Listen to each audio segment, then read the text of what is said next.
It's Tuesday, June the 17th, Picks edition of the MLB Gambling Podcast on the Sports Gambling Podcast Network is brought to you by Underdog. Get up to a $1,000 deposit match when you sign up at underdogfantasy.com. Promo code MLB SGPN.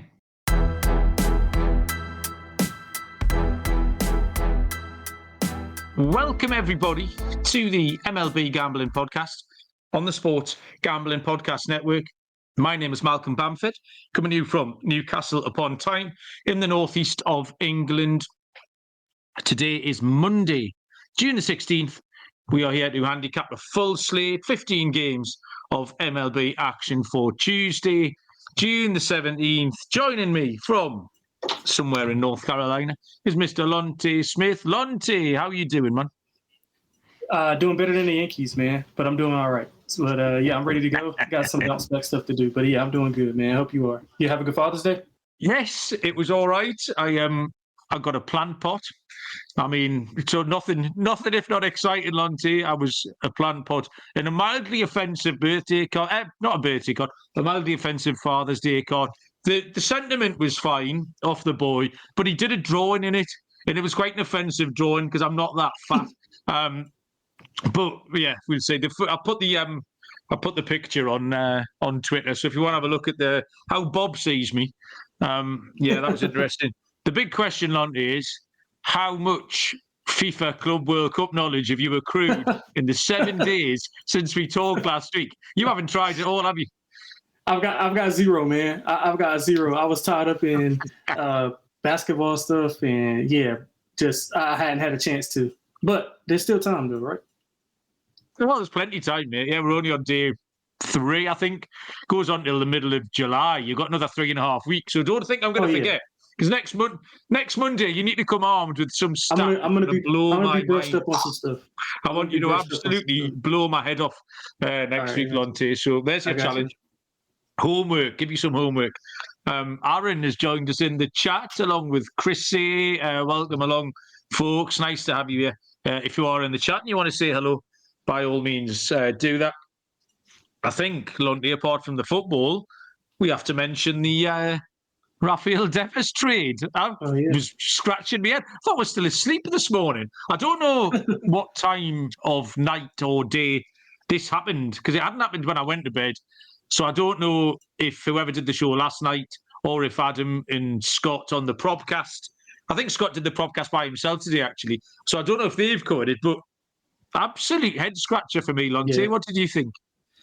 Yeah, I mean, if you're a Red Sox fan, I mean, you got to be just like livid because you give away Mookie Betts now, Rafi Devers, and you know they had the issues with him coming in at training camp a little bit overweight. You know, he started struggling. I mean, he started off struggling. I think he had 15 of his 21 plate appearances with strikeouts, and he didn't want to switch positions. So, but I didn't think they would trade him though. I mean, they've been playing really well. He just hit a home run last night, I think.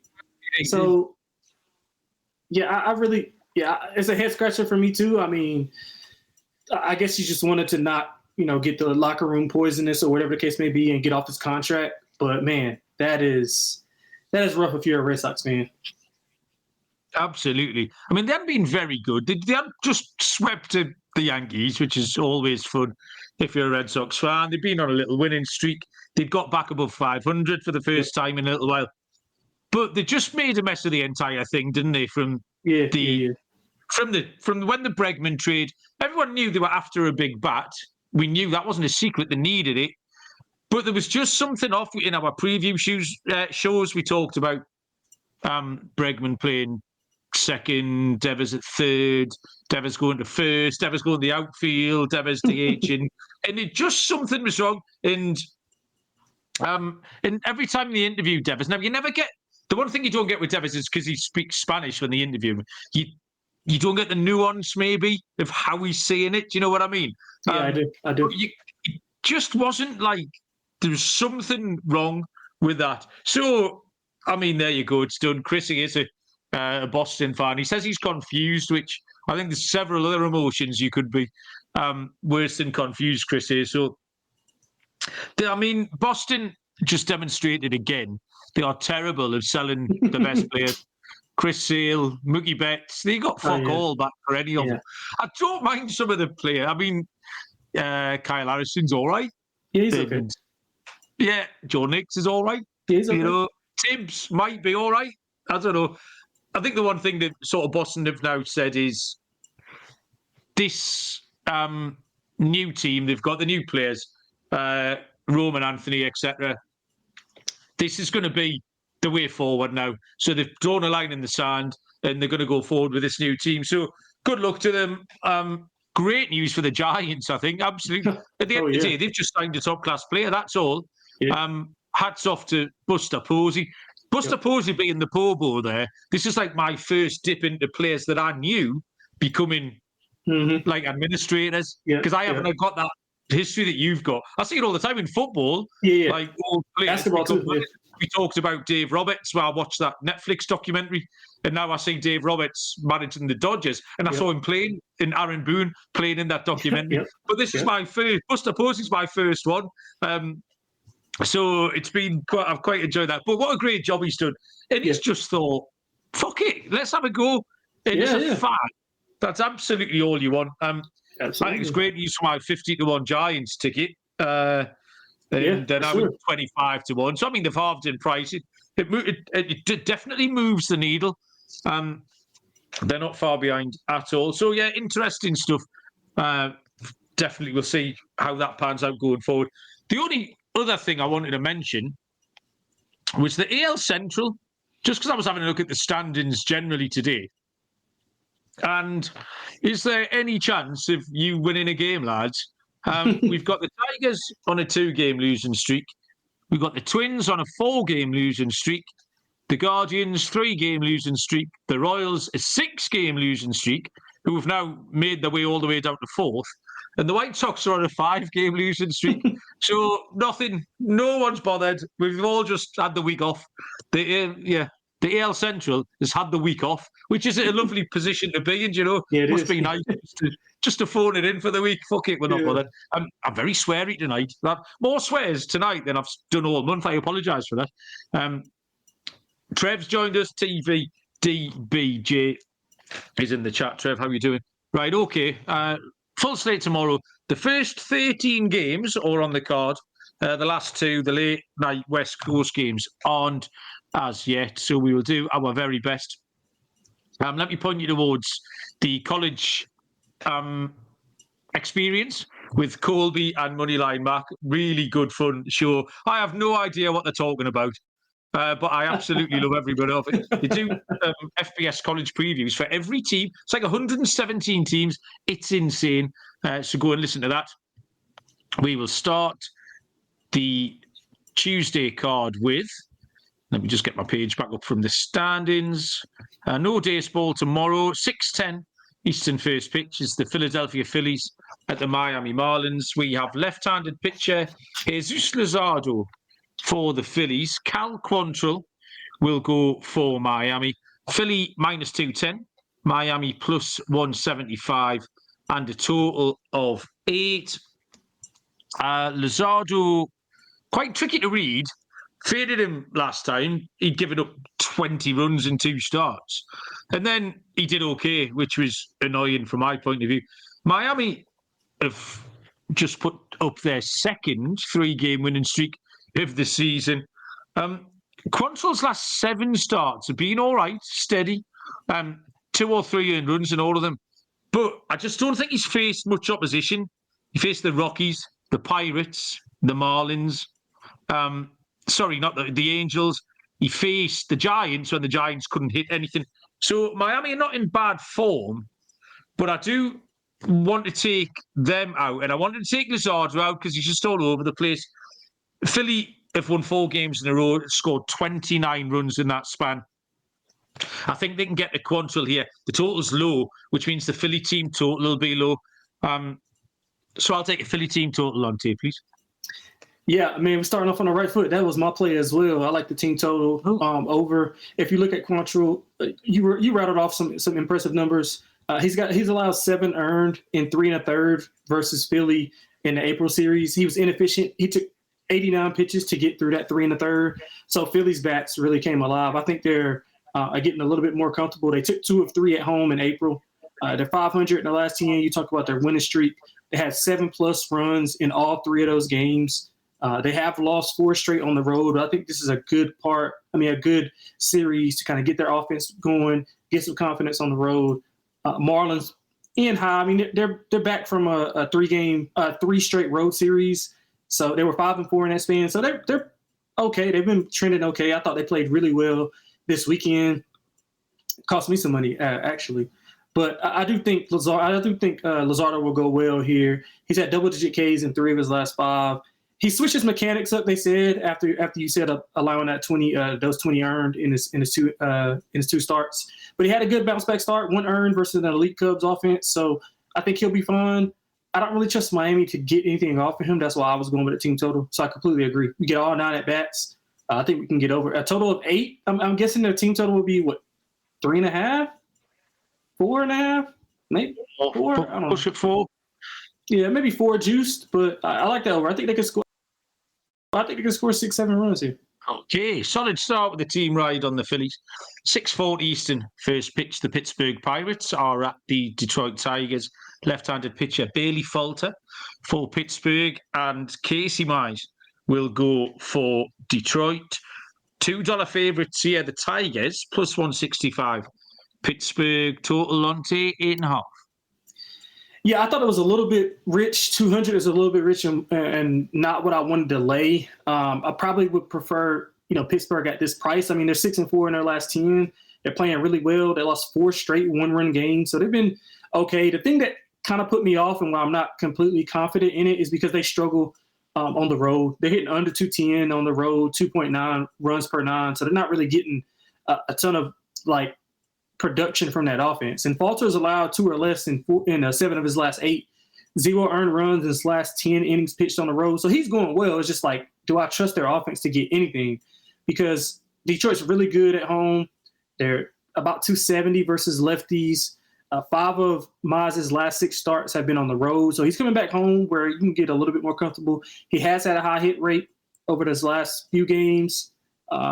So I probably would take a swing in the dark with Pittsburgh, maybe a Pittsburgh first 5 just to kind of take the bullpen out of it. Although Pittsburgh's bullpen has been elite in the last 10. ERA of 106 in the last 10. Detroit's bullpen above 5 ERA. So I might split a unit and go half Pittsburgh first 5, half full game. Just because I trust I don't trust them, but I think the bullpen has shown some things. Pittsburgh's showing some fight. They've been playing well. It's just that offense I just can't fully get behind. Yeah, I don't mind that because I think Bailey Falter will keep them in the game, which is all you want at plus 165 is your pitcher to give you a chance. He's going very well. 3.36 ERA is good. He is round about 1 run per game worse on the road. Mize is really steady. You tend to get 5 innings, 2 earned runs out of him. I like both pitchers, and both teams are trending to the under. Pittsburgh 34-21-1 against righties. Detroit 11-8-1 against lefties. I think the Tigers win. Pittsburgh not scoring loads of runs. I like Falter. I actually thought you might call your correct score, your weekly correct score. Yeah, I'm taking on here. Tigers 4-2 is the answer. Okay. And the bet is going to be under 8.5. 6:45 Eastern. First pitch. What a horrible game series this is to handicap. The Colorado Rockies at the Washington Nationals. Antonio Sensatella for Colorado and Mike Soroka for Washington. Minus 200 for Washington. No thanks. Plus 165 for Colorado. The total at 9.5. Just horrible series. Washington are in awful form. Yeah. They've lost 8 of 11. Mike Soroka's got a 5.14 ERA, and yet they're minus 200. You can't bet them. If you want to bet Washington here, you shouldn't be allowed money. Sensatella, I get kind of why they're favourites. Sensatella is rubbish, 7.23 ERA. He's got 1 good start in his game log against the Mets, but everything else around it is unbettable. Soroka has pitched a bit better at home. But this screams no bet, doesn't it? It absolutely screams no bet. But we're not here to give out no bets. It's against company policy. If we're fading both pitches, one swing of the bat might get us over. I'll take a first 5 over, Lonte. Lonte is celebrating. I've done it. I've worked it out, Lonte. Was that what you got? Well, I got the full game over, but I agree with exactly what you're saying. When you want to, fade both of these pitchers, and I mean, if you look at Soroka, he's been up and down over his last few starts. He is better at home, but he has allowed a lot of contact. 7 home runs in his last 6 starts. Cincinnati on the other side doesn't have a lot of swing and miss stuff. He's got under 3 Ks in his last 3 starts. 21 earned runs in his last 4 on the road. 4+ earned runs in 8 of his last 9. So he is what he is. Now, Washington, although, they're a fun team, they're feisty, but they just 200 is a bit much. They did win 2 of 3 in the mid-April. And I thought Colorado, I know they lost 2 of the 3 games, but they were competitive in that first game. They had the game won, and they just gave it up at the end to Atlanta and leave it up to Colorado to strike out 15 times. Get struck out 15 times by the same pitcher and still win. It's just that's just how baseball is. But overall, I think both of these teams both of these offenses can get to the opposing pitcher. Colorado's over in 6 of the last 10. I like Washington's offense. They're feisty enough to put runs on the board. So I like this one to get over pretty comfortably, man. I think we can see like 7-6, 7-5 type of game. Yeah, that Rockies-Braves game was another one this morning. I had to do a double take. Once I'd established that the Devers news was legit, Grant Holmes had struck out 15 Rockies and it still won 10-1. So, interesting. There was someone somewhere had a great bet on that, but it wasn't me. We'll move on to the Angels at the Yankees. Let me tell you about the Circa Ultimate Fantasy Football giveaway. Outstanding prize. This Circa Resort and Casino in Las Vegas is giving away this experience for a 12-person league to draft in Vegas and be treated like VIPs for the stay. A limo ride from the airport, $5,000 tab for stadium swim and a hotel stay for you and all 12 of your league mates. You can always get 15% off all Circa properties with the promo code SGP15. Enter the Ultimate Fantasy Football Contest for free at sportsgamblingpodcast.com/circa. That's sportsgamblingpodcast.com/CIRCA. And we're brought to you by MyBookie.ag. MyBookie, your place to bet on every sport, including the NBA Finals and Stanley Cup. Tons of locations available on there.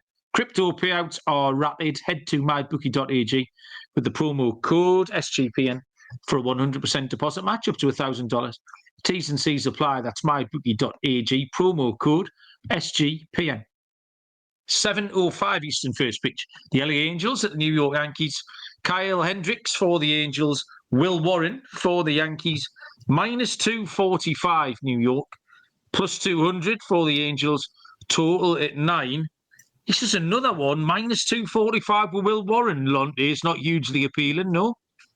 Yeah, I can't do it, man. Especially coming off. I mean, if you just look at they were competitive when they swept the Yankees swept the Angels last month. Most of those games, a few of those games were competitive.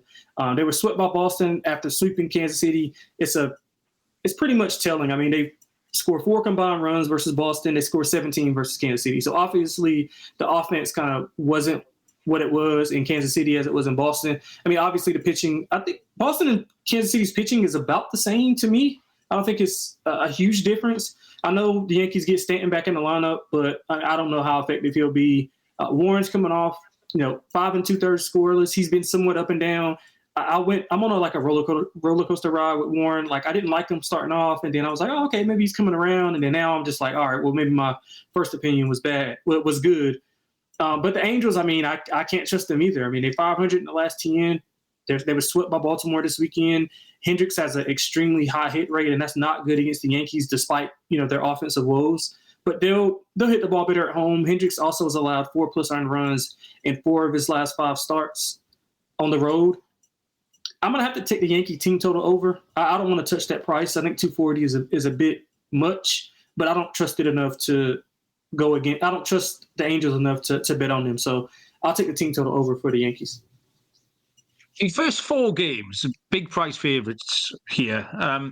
But you're looking at the Marlins plus 175, Pittsburgh 165, Colorado 165, and the Angels. I think there's some profit in there somewhere. You'll have to work it out for yourself, but there's some profit, whether it's first fives or full games. We can get at least one or two winners. Parlay, put $100 on it. Parlay them all. All four? All four. Yes, Lonte. Take off the rest of the week. Need to win me the airfare to come and watch the football with you next week. So, Hendricks has improved from terrible to slightly below average. Warren pitched okay at the Royals last time, but still 5.54 ERA. Both SPs are only slightly profitable to the over. And New York just weren't hitting at the weekend. 3 runs averaging in that current losing streak. They haven't scored more than 3 runs, in those games. Both pitchers have an expected ERA, which is nearly a run better than that which they actually have. I think this number could be inflated. I think 9 could just be a little bit too high based on what the pitchers are doing rather than what's going on under the hood. I do think the Angels are far too big. If you gave me a tenner, I would have to put it on the Angels. But I'm going to take the under 9, Lonte. A little bit of a risk. We've got home run calls here.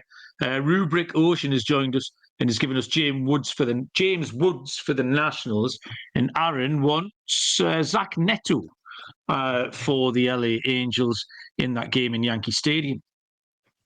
7:07 Eastern. First pitch, the Arizona Diamondbacks at the Toronto Blue Jays. Brandon Pfaadt for the D-backs with Chris Bassett for the Blue Jays. -130 Toronto, +110 Arizona. Total at 8.5. This was quite straightforward for me. I took the Blue Jays on the money line at -130. I can't back Brandon Pfaadt. The Diamondbacks have won his last 2 starts, but the offense has had to score 20 runs to do it. He's got a 5.50 ERA, 142 whip. How he's got an 8-4 record is a mystery to me, because those numbers aren't the numbers of someone with an 8-4 win-loss record. Chris Bassett reserves his best performances for the Rogers Centre here. The Blue Jays reserve their best performances for home games, 22 and 13 at home. It's really the only place you can back the Blue Jays at home with Bassett. This is ticks in boxes for Toronto. So -130 I thought was a fair price, Lonte. Yeah, I like Toronto as well. I like the over. I think that Pfaadt's, he's been not so good on the road. 21 earned in his last 5 on the road, 5+ earned runs in 2 of his last 3. Bullpen still an issue for Arizona. They've lost 3 straight on the road. They do hit righties well, which is why I kind of like the over. And if you go to Toronto's 6-4 the last 10. They're back home from 3 straight road series. Their offense has been really good, despite this weekend's numbers. They weren't really this good. They weren't really that good offensively this weekend. They're hitting almost 270 in their last 10, despite that, averaging about 5 runs per 9. Bassett's has some issues, but like you mentioned, he's more comfortable at home, 1 earned or less in 3 of his last 4 at home. He's got to pipe that hit rate down. I think that's a little bit of why I like the over a little bit more than the side. But Toronto is in good form, man. I don't want to jinx them. You know me, Mal. Every time I bet on Toronto, they lose. So I'm going to because you're on them, I'm going to let you stay with that, and I'm going to just take the over, and hopefully we get a 7-4 Toronto win. Toronto have caused us this problem for about 3 years now. Yeah, this isn't just the last 2 or 3 weeks we've struggled with Toronto. It's been running into the years. 7:10 Eastern first pitch. The Minnesota Twins at the Cincinnati Reds. David Fester for the Twins. Left-handed pitcher Andrew Abbott for the Reds. Minnesota -105. Reds -115. Total 8.5. The prices here, Lonte, are closer together than I thought. Interested to see where you landed here. What have you got? What was the price again? Could you say the price again? I'm sorry. -105 Minnesota, -115 Cincinnati. Yeah, you know what? I think it's a little bit disrespectful to Abbott, because it is Abbott and Festa, right? Yeah. Yeah, so I think it's a little bit disrespectful to Abbott. Festa's been, he's only had 1 road start. He allowed 8 earned in that start, 4 home runs allowed in his last 2. Now, I know Minnesota has not been good at all. 4 straight losses. They were swept this weekend by Houston. Now, 2 of those were by 1 run, and Houston is one of the hottest teams in the MLB. They're also 2-8 in their last 10, Minnesota that is. The pitching has been horrific. Their ERA is above 7, and now they're going on the road to face Abbott, who's got a 1.32 ERA, 0.92 WHIP in May. He had a horrible home start, and his last home start was horrible. He allowed 5 earned. Prior to that, he allowed 3 combined earned runs in the previous 5 home starts. So I thought this number was a little bit disrespectful to Abbott and the Reds. They're playing really well, 7-3 in their last 10. They were 4-2 in their road series, in the 2 road series. They're hitting the ball really well, 5+ runs in 4 of those 6 games on the road. They hit righties pretty well, about 260, 5.2 runs per 9. I think this, to me, Mal, this is probably one of the best looks on a card for me. I love the Reds in this spot. So my pick, my notes, my angle was all based on the fact I thought the Twins would be about +125. And my angle was going to be, I thought Fester was slightly underrated. We could fade Abbott off the complete game shutout. I do like Fester. I mentioned last week that he'd be a pitcher I wanted to follow. He won. He got a good effort in the win against Texas, something to build on. But then I've seen the prices, and you're absolutely right. My angle doesn't hold water anymore because he's not +125, which is where I thought we'd steal that little bit of value. At the prices, I think I have to pivot back to Cincinnati. There wasn't much between it. Cruz is absolutely Ellie De La Cruz is flying 4-game home run streak, scoring loads of runs. Yeah, I've got to pivot back. Like I say, totally based on the prices. I would have backed Minnesota at +125. I like Fester a lot, but I don't usually like backing pitchers after the complete game shutout. We've actually got another one coming up in the next game. But at the prices, you're right, it's slightly disrespectful. I'll take Cincinnati. Next game on the board, 7:15 Eastern first pitch. The New York Mets at the Atlanta Braves. Left-handed pitcher David Peterson for the Mets will take on Spencer Schwellenbach for the Braves. -135 Atlanta, +115 the Mets. The total is at 8. And David Peterson is coming off the complete game shutout again. And part of this handicap was, if I'm going to fade Andrew Abbott, I have to fade Peterson. Well, now I'm back on Andrew Abbott, so that's gone out the window as well. He lowered his ERA to 2.49 with that effort last time out. The Mets did just suffer their first sweep of the season, actually, over the weekend. Schwellenbach also threw 9 innings last time out. Complete game, but not a shutout. 2 earned runs against the Brewers. So, if I was fading Abbott, I've got to fade Peterson and I've got to fade Schwellenbach. That's the rules. So it's a first 5 over, Lonte. I think both pitchers suffer that little bit of bounce back fatigue, and we'll take a first 5 under for me. Yeah, typically I am usually with you and like fading guys in that spot, but I mean I just can't trust Atlanta right now. I mean they looked okay against Colorado, but I was expecting like domination against them, and now I know they won 2 of 3, but they came back in one game, and they played well in the second game, and then they lost, of course, the finale. But I mean they're 4-6 the last 10. They don't hit lefties well. They're under 225 versus lefties, 3.3 runs per 9. They're hitting about 260 in the last 10, so the bats are waking up. I think Acuna has a lot to do with that. The Mets, 6-4 last 10. They're hitting 270. So, like, I was torn out, to be honest with you. I mean, Schwellenbach's been fairly consistent, 3 earned or less in 6 of his last 7, 2 or less in 4 straight at home. He's really good swing and miss stuff, 9+ Ks in 3 of his last 4. But Peterson, man, he's a contact pitcher, but he keeps it in the park. He doesn't allow home runs. He hasn't allowed a home run in 5 straight. But he is better at home than he is on the road. Price-wise, probably would put me on the Mets, but I don't really love it now, to be honest with you. But I can kind of get with you on the over. But it's hard for me to trust Atlanta. You never know which Atlanta team you're going to get. They can come out and score 8 runs. They can come out and score 1 run. Like, you never know what you're going to get from Atlanta. And then the Mets offense, I mean, the numbers look good, but, they're not really consistent enough on the road for me to be with you on the over. But I guess it would just be price-wise, I would just have to take the Mets. Yeah, we keep waiting for this Atlanta Braves renaissance, and it's not coming. Everyone said after April, they'll be all right. Here they come. They'll be okay, middle of May. And now they're still 8 games back, and they're not coming. They're not putting a sequence together, and they don't really look like it. Like, you're right. Yeah. I think you're right to doubt them, Lonte. Yep. 7:35 Eastern first pitch. The Baltimore Orioles at the Tampa Bay Rays.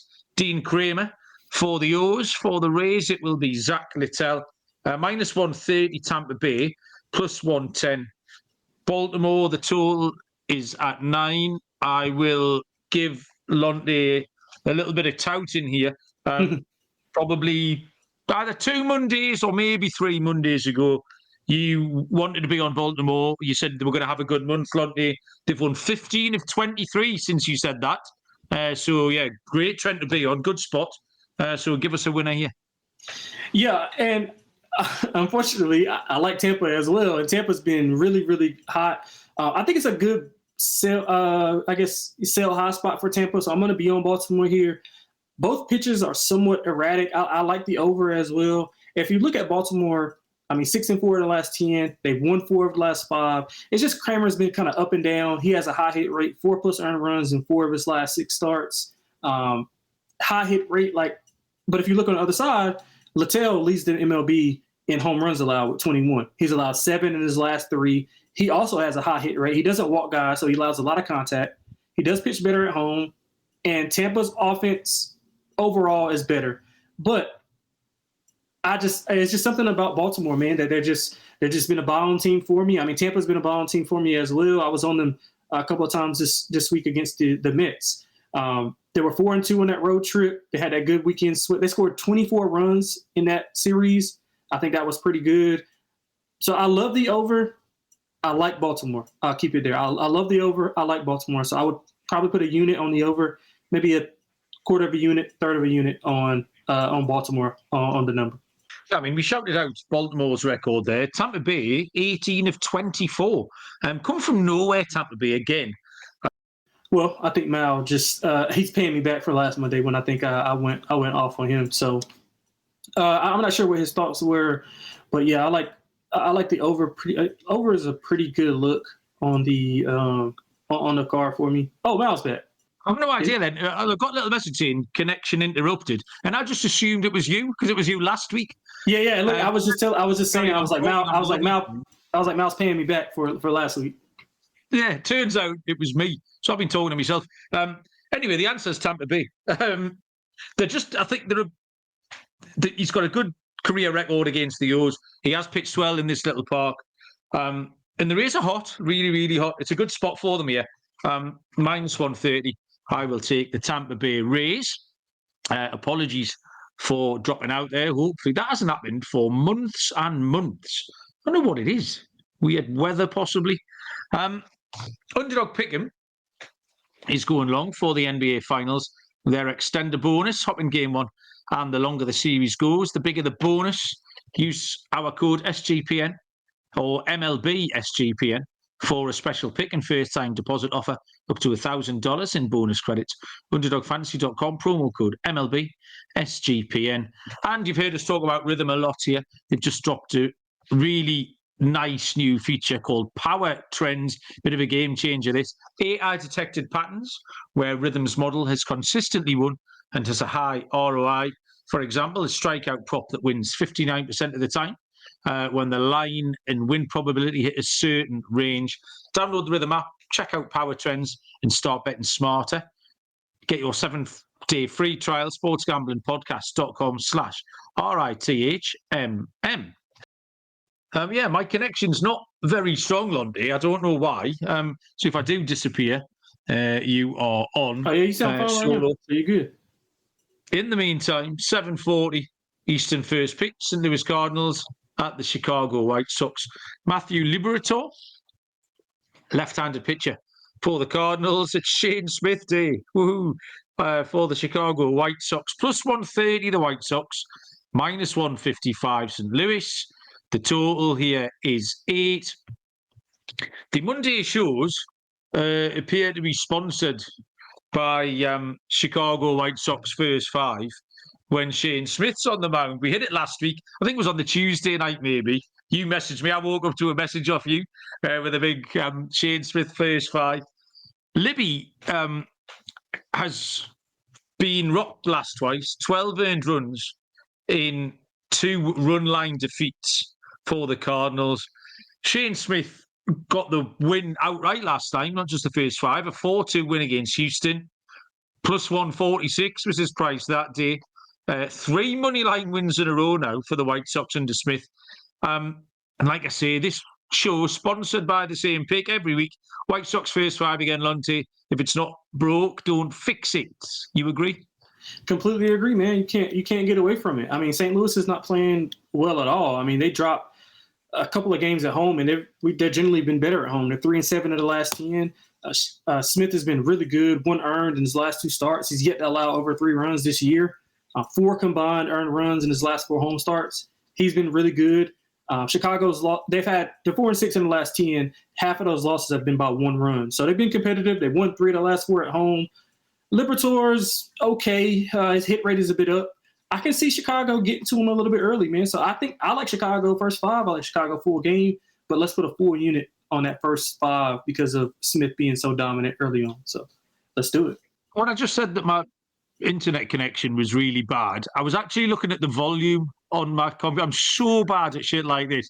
So the internet connection's absolutely fine. My volume's down quite low, but that's not going to affect anything because that's where it should be.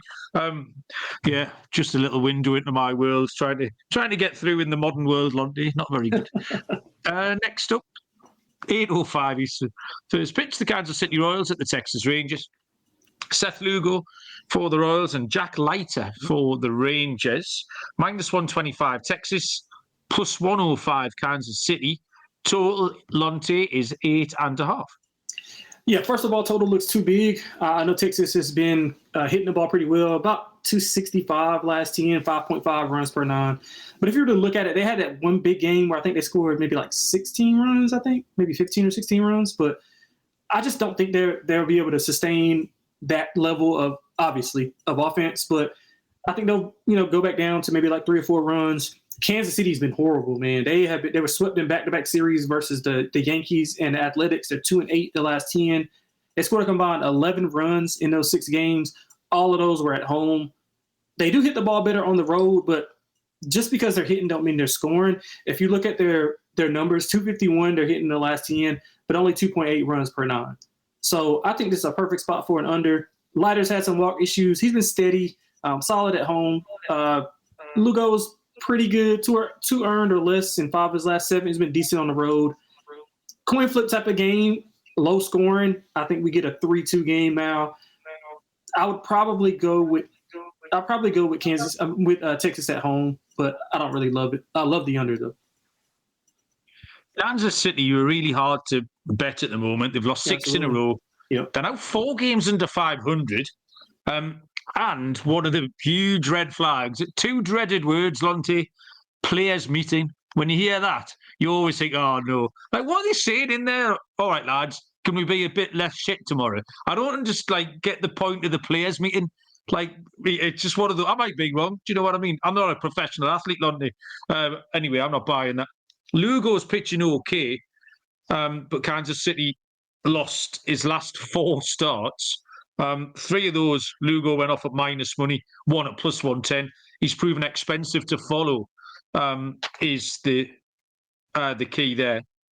I like Jack Leiter. His best starts are at home. He's got a 3.54 ERA there.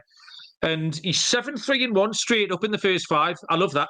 I prefer Texas in this spot, like Leiter. And those first 5 numbers are strong. So 7-3-1 straight up. 7-3-1 first 5. I will take Texas first 5 here. Aaron agrees with you. Looking for more info on Lugo versus the Rangers. I'll try and dig that out for you, Aaron, in a minute.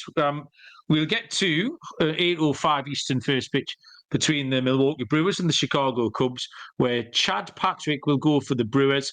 He will take on Ben Brown of the Cubs, -150 the Cubs, +125 the Brewers, and we've got no total on this usual Wrigley Field issues.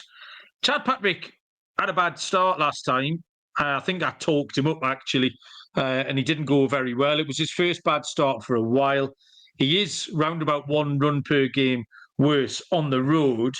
Ben Brown was back to giving up stuff again last time. 6 earned runs at Philadelphia. He has a 5.58 home ERA. I wouldn't have minded taking the Cubs on in this spot, but the home record's really hard. Really hard to try and get beat. They've been very good at home.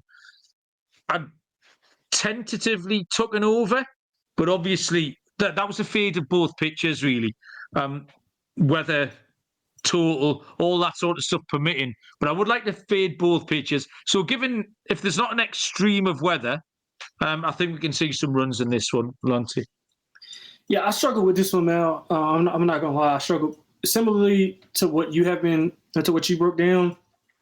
The Cubs did take 2 of 3 in early May. They outscored them. They were dominant. Outscored them 16-6, but they haven't been playing so well as of late, especially not offensively. They're hitting under 210 in their last 10. Ben Brown's coming off his worst start of the year, 6+ runs in 3 of his last 5. He is a lot better at home, but that's concerning. Patrick, walk issues. He's been pretty good on the road. 14 of his 15 outings, he's allowed 3 earned or fewer. Milwaukee not hitting the ball well at either. So I was looking at under, Mal. I don't love it though, but I was looking at under. Yeah, it was a tricky one, that one. Aaron, Seth Lugo has pitched 1 inning against the Rangers in his entire life, which is only 1 more than me and Lonte combined. But 2 strikeouts, no earned runs.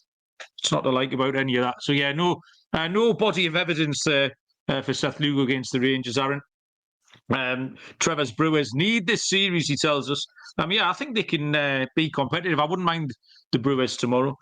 9:40 Eastern first pitch, the Boston Red Sox at the Seattle Mariners. Walker Buehler for the Red Sox. Brian Wu for Seattle. -180 Seattle. Boston +150. Total Lonte 7.5. Yeah, that's a bit rich for Seattle, man. I know they had a good weekend, and I know Boston fans have their issues with the trade, but that's a big number for Boston, who offensively, well, really they've been playing pretty good. They've got 5 straight wins. They won 8 of 10, but Buehler's he struggled on the road, man. 10 earned in his last 2 road starts, 24 hits in his last 3, 6 home runs in his last 4. But again, can Seattle take advantage of that? They were really good this weekend.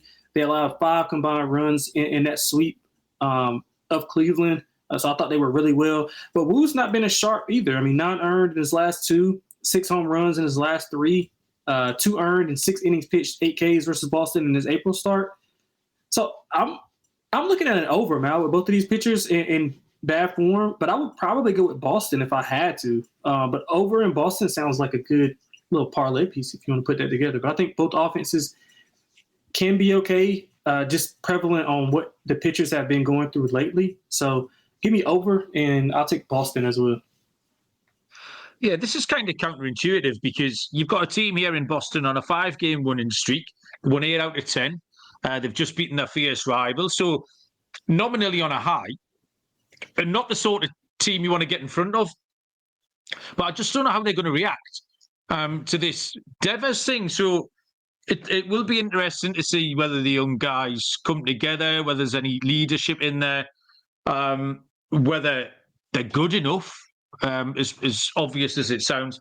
Walker Buehler was a little bit better last time, 7 innings, 3 earned runs against the Rays, but he's still given up runs in most of his starts, a 5.01 ERA.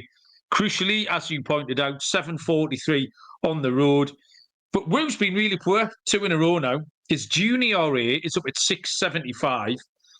So I can't bet Boston until I see what the team looks like.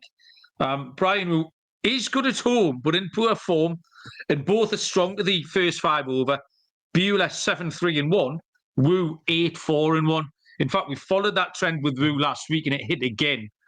So a first 5 over, completely agree. Looks like a really strong bet, actually, Lonte. One of my favourites on the card. Next up are the team that benefited from that trade, 9:45 Eastern.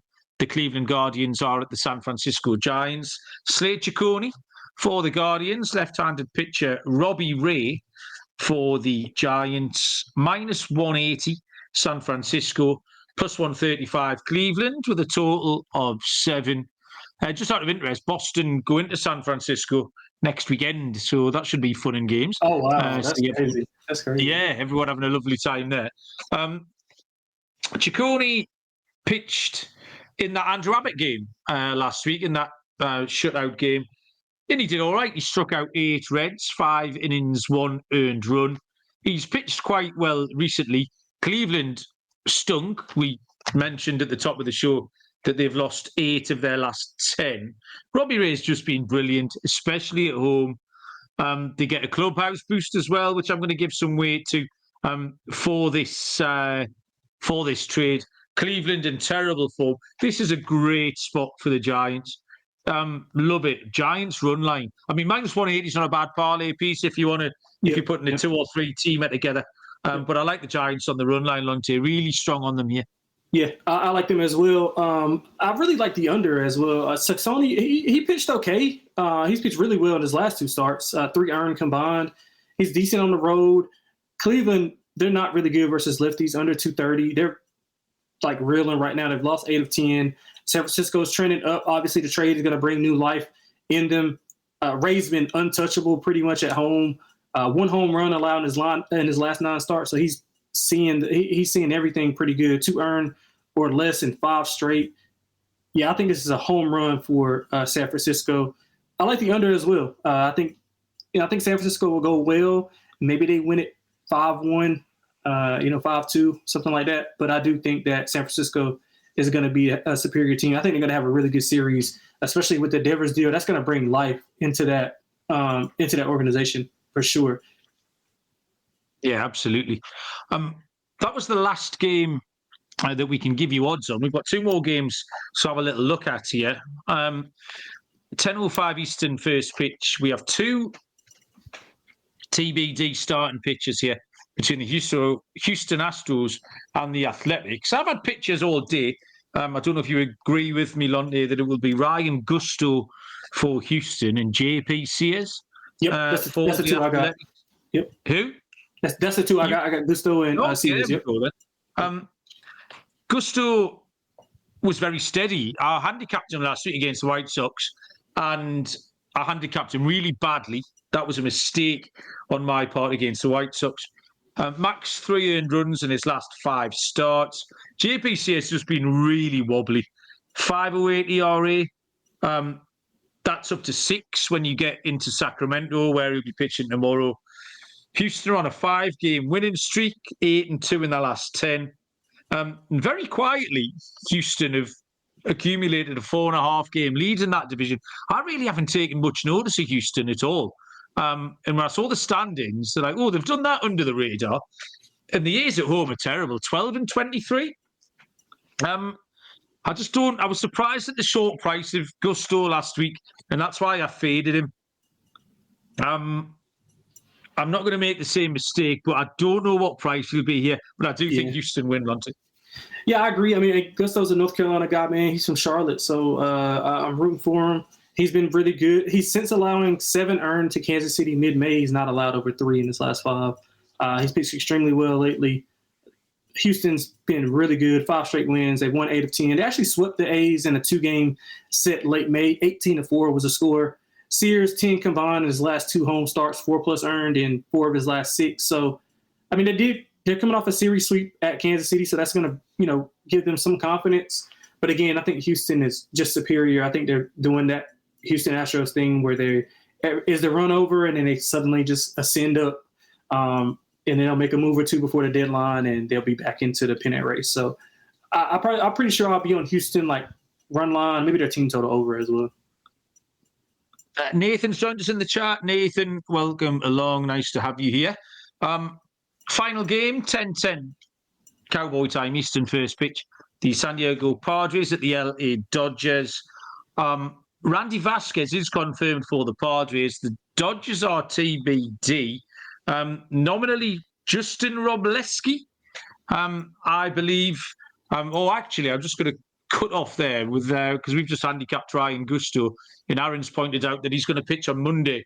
Lance McCullers has gone to the IL, news that I didn't see. So the last 4 minutes of our lives have been a complete waste of time, Lonte.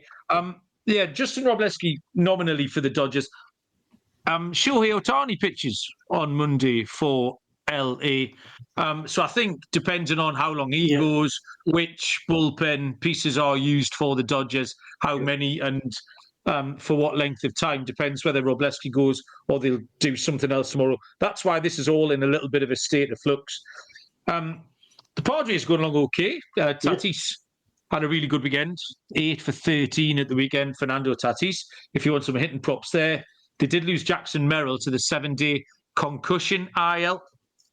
Not much length out of Vasquez, but he's okay. Robleski, if he does go, has shown the odd flash, but I don't feel able to trust him. There are 3 games set, these two teams last week. The total, you had a 15 and you had a 12-game total in there.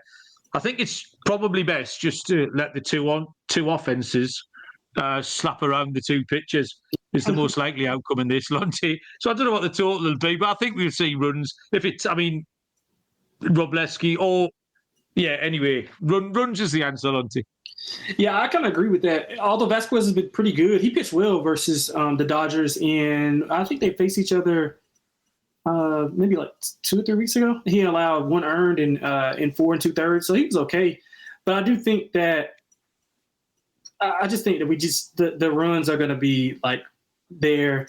I'll probably take a piece of San Diego, just depending on how the bullpen looks tonight. I know Shohei doesn't have really a limit. I think they're going to let him go like 2, maybe 3 innings, and then they'll just kind of bring the bullpen in. But they're really beat up with pitching rotation, so they got to be extra careful, kind of understandable. So I might take a shot in the dark here with San Diego. I know there'll be hopefully a decent plus price. We'll see. Okay, Lonte, thank you very much. 15 games in the hutch. This week, I have remembered it's your turn to go first. You can pinch all the good stuff. Lock and dog, Lonte. Yeah, let me make sure I got the updated price for these. Okay, likewise, let's go with Cincinnati minus 115 at home. I think we both talked about it. That's like pretty disrespectful to Abbott. Minnesota's trending downward. Cincinnati's trending up. They're at home, hitting the ball pretty well. Got an elite pitcher on the mound. Minnesota's struggling offensively, so I think they get it done in a low-scoring affair. So let's go minus 115 for the lock there.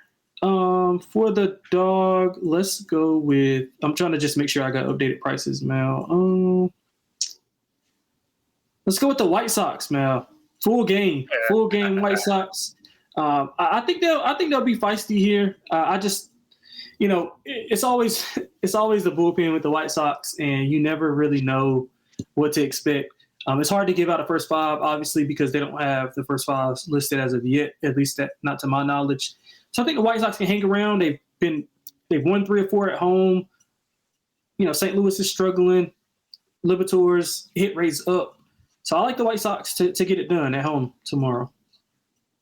Yeah, fair enough. It's worked, like I say, 3 money line wins in a row now for Shane Smith, all at really nice prices, so why not? I'm going to take the Giants on the run line. I think it's a really good spot. Robbie Ray, in good form anyway. The little boost to the clubhouse. Cleveland struggling. Might be a low-scoring game. You called it 5-1, something like that.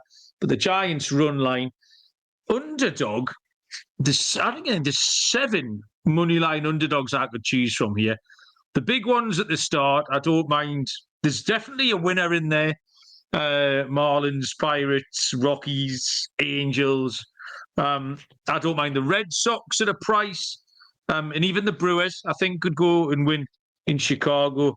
I'm going to go mad and take the Rockies. I'm taking the Rockies with Antonio Senzatella. Not normally a prudent course of action. Washington just sucked really hard. Lost 8 of 11. And Soroka's terrible. Could be a shootout. And if we get into the bullpens early, absolutely anything could happen. So I'll take the Rockies at plus 165. And finally, for a home run prop, you already mentioned we have Zach Littell, who has given up 21 homers so far this season. But just a little bit further down the list in fourth place is JP Sears. He's given up a shit ton of home runs as well. We like what Houston are doing. Houston's swinging a hot bat. So let's have a go at... Oh, no. Oh, it's got to be Christian Walker, hasn't it? We'll go with the double finger guns. Christian Walker, Bosch. He'll hit one off JP Sears tomorrow in that little ballpark, Lonte. Yeah, I'm going to the game that you talked about first. I think it's going to be a ton of runs in Tampa and Baltimore. I'm going to take Brandon Lowe. He's been hitting the ball really well. He's got 2.5, 7. He's got 8 hits in his last 4 games.